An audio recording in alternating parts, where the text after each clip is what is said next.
আমি কিচ্ছু করার ঠিক আছে, যেটা খুব ভালো লাগছে, কিন্তু একসাথে জীবনে যাচ্ছে না।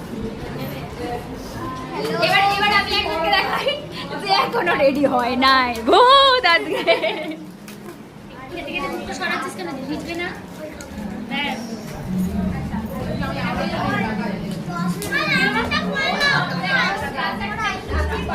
এতগুলো আলু ভাজা খেও না মা, আমার জন্য চারটে।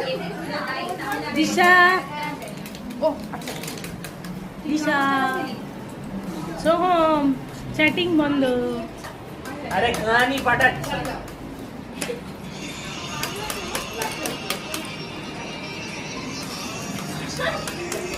আলু ভাজা খাবে না তো? এদিকে তাকাও, এই যে আলু ভাজা। আর আলু ভাজা খাস না একা একা? ওই দেখি শুভাঙ্গীর মা। ঠিক আছে। এটা কি করছিস?